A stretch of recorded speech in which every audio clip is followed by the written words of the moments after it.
नमस्कार दोस्तों, कैसे आप साथियों। बहुत समय पहले की बात है। सुरई शहर में 4 ब्राह्मण रहते थे। उन सभी ब्राह्मणों के बीच में अच्छी दोस्ती थी, लेकिन चारों मित्र निर्धन होने की वजह से हमेशा दुखी रहते थे। गरीबी की वजह से सभी लोग उनका अपमान करते थे। इस वजह से चारों ब्राह्मण दूसरे शहर चले जाते हैं। सभी दोस्त आपस में बात करने लगते हैं कि पैसे न होने की वजह से उनके अपनों ने भी उन्हें छोड़ दिया, घर में भी बेगाने हो जाते हैं। इस तरह की वो बातें करते हुए और फिर वो एक राज्य से दूसरे राज्य में जाने लगे। और जब वहां भी बात न बनी तो विदेश जाने का उन्होंने फैसला लिया।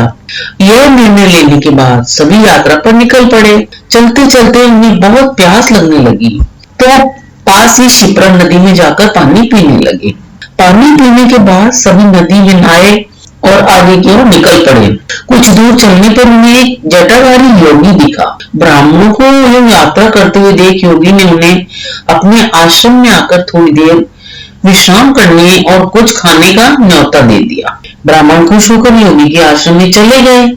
वहां पर उनके आराम करने के बाद योगी ने ब्राह्मणों से उनकी यात्रा का कारण पूछा, तो ब्राह्मणों ने अपनी पूरी कहानी सुना दी और कहा कि योगी महाराज, गरीबों का कोई नहीं होता है, इसीलिए वो धन कमाकर बलवान बनना चाहते हैं। उनका निश्चय देखकर योगी भैरवनाथ बहुत खुश हुए।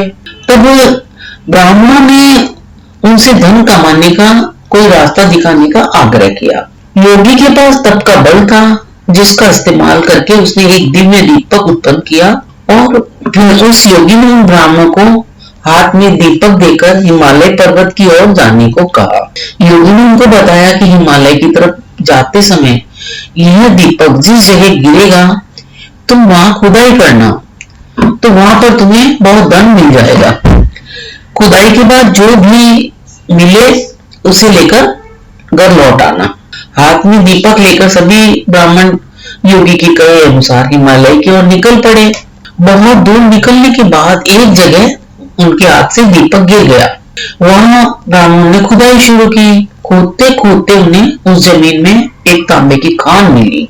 तो तांबे की खान देखकर ब्राह्मण बहुत खुश हुए। तभी एक ब्राह्मण ने कहा, हमारी गरीबी मिटाने के लिए यह तांबे की खान काफी नहीं है। अगर यह तांबा है तो आगे और बहुत ही कीमती खजाना होगा। उस ब्राह्मण की बात सुनकर उसके साथ 2 ब्राह्मण आगे बढ़ गए और एक ब्राह्मण उस खान से तांबा लेकर अपने घर लौट आया। फिर आगे चलते चलते उन्हें एक जगह दीपक गिरा, वहां पर खुदाई करने पर चांदी की खान मिली। तो यह खान देखकर तीनों ब्राह्मण खुश हुए। फिर एक ब्राह्मण तेजी से उस खान से चांदी निकालने लगा, लेकिन तभी एक दूसरा ब्राह्मण था, उसने कहा, अरे आगे और कोई कीमती खान हो सकती है। यह सोचकर 2 ब्राह्मण तो आगे निकल गए और एक ब्राह्मण उस चांदी की खान को लेकर, जो भी इसमें चांदी थी, उसको लेकर घर लौट आया। फिर आगे चलते चलते एक जगह दीपक फिर गिरा, जहाँ सोने की खान थी। सोने की खान देखने के भी बाद एक ब्राह्मण के मन में लोभ आया और उसका जो लोभ है वो खत्म नहीं हुआ। उसने दूसरे ब्राह्मण से और आगे चलने की बात कही, लेकिन उस ब्राह्मण ने मना कर दिया। उस समय लोभी ब्राह्मण ने कहा, पहले तांबे की खान मिली, फिर चांदी की मिली, अब सोने की मिली, सोचो आगे और कितना कीमती खजाना होगा। उस लोभी ब्राह्मण की बात को अनसुना करते हुए उस ब्राह्मण ने सोने की खान से निकला सोना ले लिया और कहा, तुम्हें आगे जाना है तो तुम जाओ, लेकिन मेरे लिए तो ये काफी है। इतना कहकर वो सोना लेकर घर चला गया। तभी वो लोभी ब्राह्मण दीपक हाथ में लेकर आगे चलने लगा। आगे का रास्ता बहुत ही कांटों भरा था, दुर्गम रास्ता था। कांटों भरा रास्ता खत्म होने के बाद बर्फीला रास्ता शुरू हो गया। कांटों से शरीर खूब लथपथ हो गया और बर्फ की वजह से वह ठंड से ठिठुरने लगा।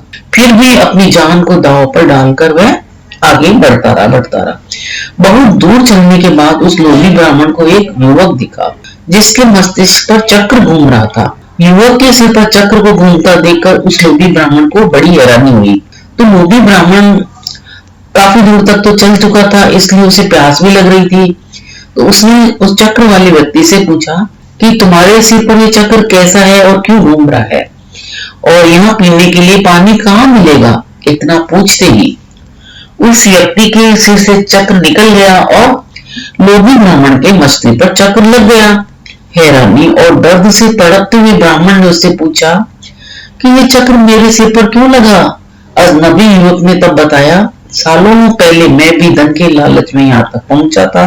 उस समय किसी और के मस्तिष्क पर यह चक्र घूम रहा था। तुम्हारी तरह ही मैंने भी उनसे सब सवाल किया तो मेरे सिर पर यह चक्र लग गया। तब उस ब्राह्मण ने पूछा कि अब मुझे कब इससे मुक्ति मिलेगी? इस पर युवक ने उसको कहा, जब तुम्हारी तरह ही कोई धन के लालच में यहाँ तक पहुंचेगा और चक्र को देखकर उसके बारे में सवाल करेगा, तब यह चक्र तुम्हारे सिर से निकलकर उसके मस्तिष्क पर लग जाएगा। फिर ब्राह्मण ने कहा कि ऐसा होने में कितना समय लग सकता है? इस सवाल का जवाब देते हुए युवक ने कहा, मैं राजा राम के काल से यहाँ हूँ, लेकिन मुझे पता नहीं चला कि अभी कौन सा युग चल रहा है। तुम इसी से अंदाजा लगा सकते हो कि आगे कितना समय लग सकता है। इतना बताकर वो युवक वहां से चला गया और ब्राह्मण मन ही मन बहुत दुखी हुआ और चक्र के घूमने से हो रहे दर्द से उसके आंसू निकलने लगे। तो इस तरह से जो लालच का फल होता है वो बहुत ही बुरा होता है। लालच हमेशा व्यक्ति को कष्ट और मुश्किल में ही डालता है।